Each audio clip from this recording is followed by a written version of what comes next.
Lupulin Files. My name is Corey Cadera. Today we're going to be brewing up a sort of a hoppy wit. So as usual, the day before I start making a pretty healthy yeast starter. I decided to go with a White Labs Belgian wit yeast on this one. This is just what my brew shop had, so I decided to go with this. I heard it was a classic, so this is just the Brewhead's log as well as the brew and water spreadsheet. I usually print them out the night before and have everything ready for the next morning, so I'm not off on anything. That was my grain bill. It's around 4 pounds of flaked wheat, 1 pound of flaked oats. Inside of my mash tun, I'm heating up my strike water, and as usual, this is the inside of my mash tun. I usually go 10 degrees above, just a little tip so you can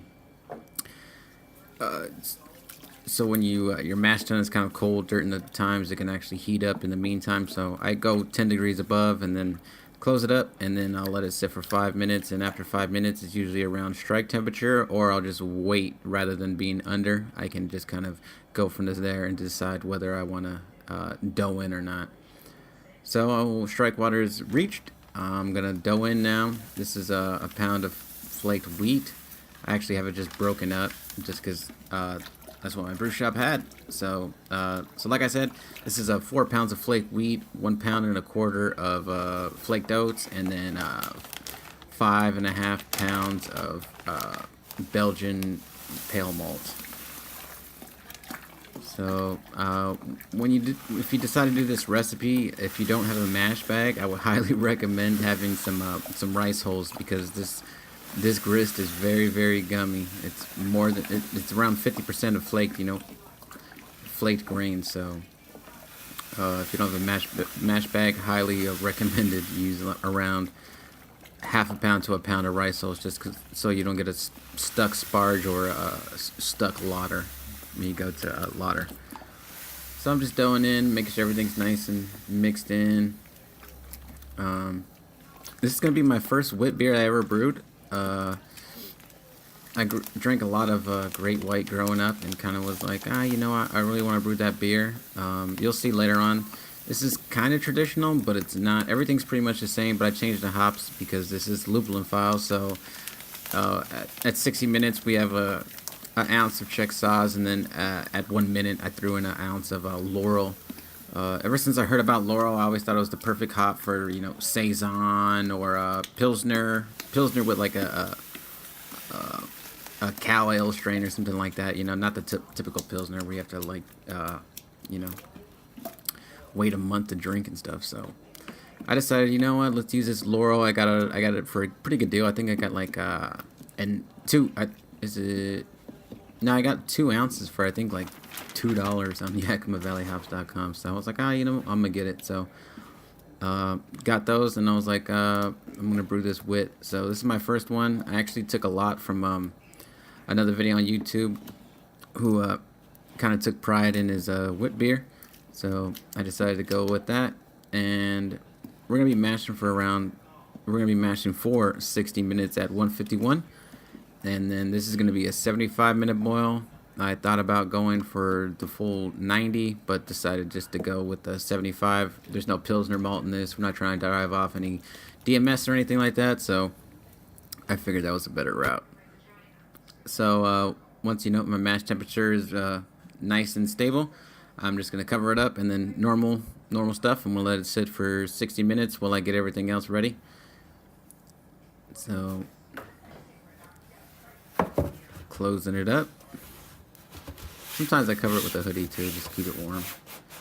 So after 60 minutes, I got my sparge water heating up. I'm just gonna connect tubing to it, and then I'm just gonna open it up. No need to lauter, no need to run it clear. I just completely open it up and just let it start pouring into my my kettle. As you can see, the wort is actually pretty clear. There's no particles or anything like that. Like I've said, I love this bag so much. It saves me so much time. Cleanup is easier. They're not paying me to say this because I'm not going to plug their name, so whatever. There's my sparge water heating up. I actually bring my sparge water up to 183 degrees this time, and it actually worked out pretty well. As you can see, the wort's just flowing in. Nice and easy, nothing to worry about. Waiting for my sparge water to reach. The mashing actually drained a lot faster than I thought it was this time, so I was actually sitting around for a second. So now we're just gonna lift it up. That's why we stay in the gym. Pour it nice on top. Too easy.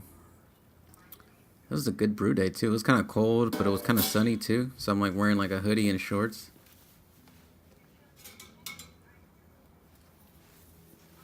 Then I just give it like a little stir, nothing too crazy, just so there's no pockets or anything, one side uneven. And then after that's done, I'm gonna let it sit for like an additional. I'm gonna let it sit for an additional 5 minutes and let it sit in that hot sparge water. So I'm gonna actually take my temperature. When I first started brewing, I always got scared because they tell you never to go above 170 degrees because it's gonna release tannins and it's gonna be very astringent.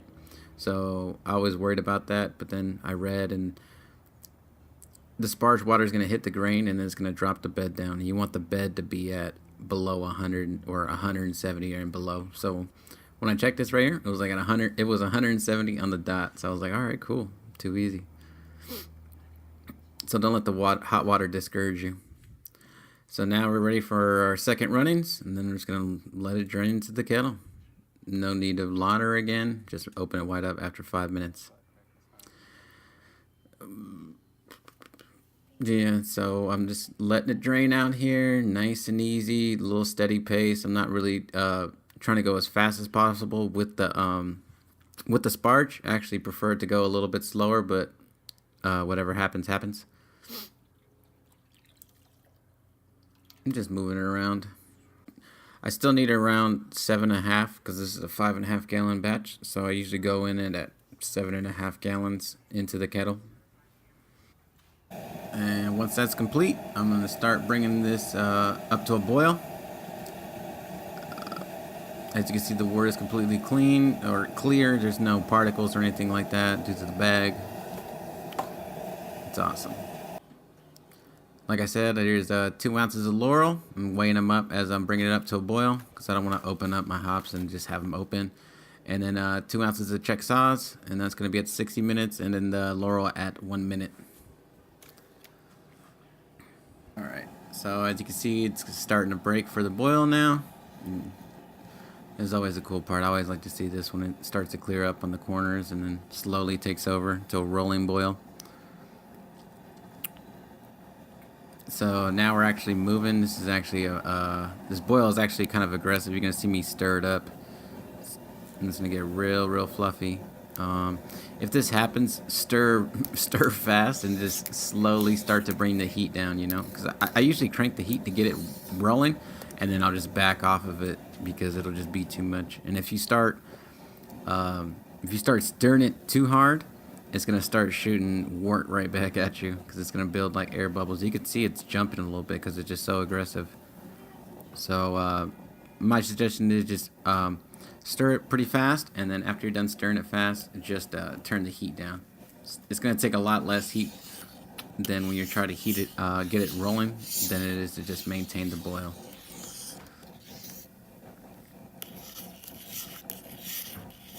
So I'm just making sure I'm getting everything off the sides. I don't want this to be all caked up and get all sticky. So as you can see, just from stirring it right there, it's gonna start to bubble hard, So I'm gonna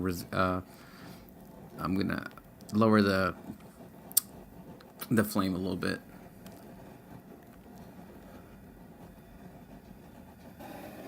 And then at 60 minutes, this is, like I said, a 75-minute boil. I'm just gonna add my Czech sauce to it.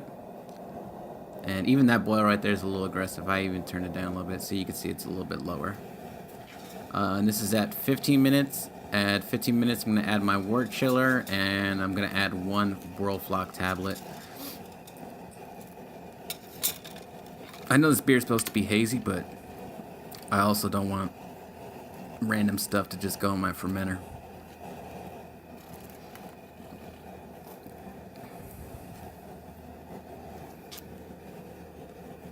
Make sure it's off to the side. Don't burn your tubes.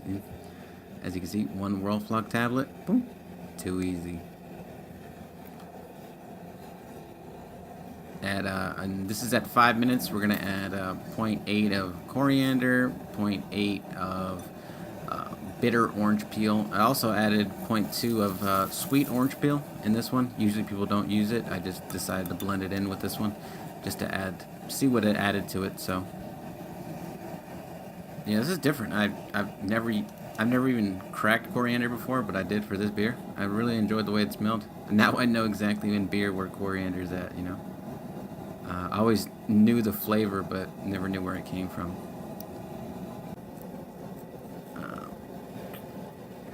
So you can see it's moving along. Everything's. I give it. I stirred a little bit, but mostly just kind of let the boil take over what's happening. You can see all the little coriander moving and the orange peels.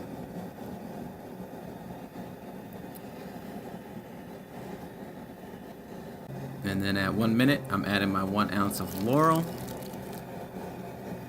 just to get the bitterness, and then see if it actually has any aroma qualities that are desirable.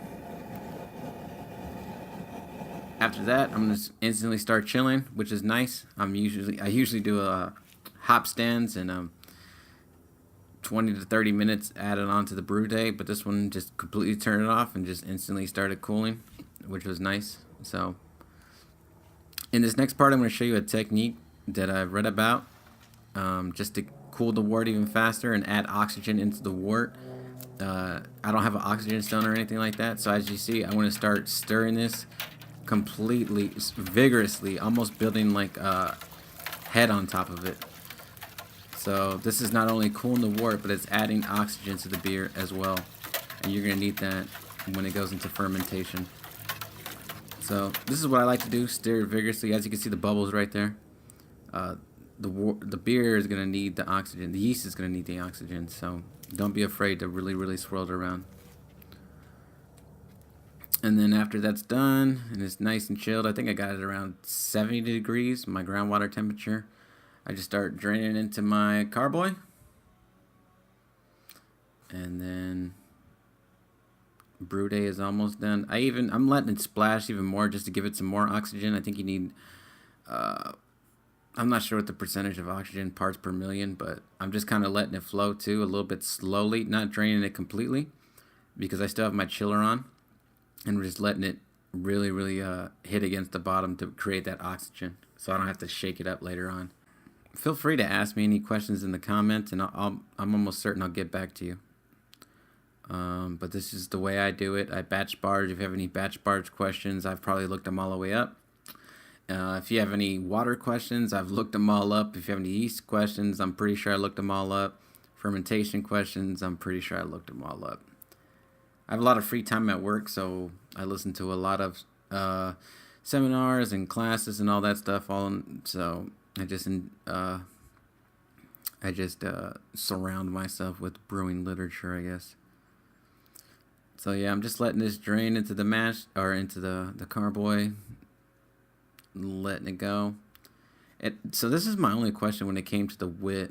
I wasn't sure if you're supposed to keep all of the orange peel and the coriander out of the actual carboy. I actually was supposed to Google that a couple days ago, but I didn't. I haven't yet, so I was just kind of worried about that. But I think a little bit got into it, but for the most part, I don't think any of it got into it. So this is for my top port, so everything's already kind of settled at the bottom. But you'll see that I pull out the funnel towards the end too. I actually missed a little bit. This is supposed to be 10:51. This is actually 10:48, but that's fine. Hopefully it finishes out and I get the alcohol, and if not, it's around a 4.7 beer, which is perfect for the style. But on the higher end, it might be 5.1. We'll just see how it goes. If you guys want to follow me on Instagram, I'm at the Lupulin Files. Please subscribe to my YouTube channel at the Lupulin Files. Leave any comments or anything you want to add. If you have any questions, feel free to reach out to me. And thank you for watching Lupulin Files.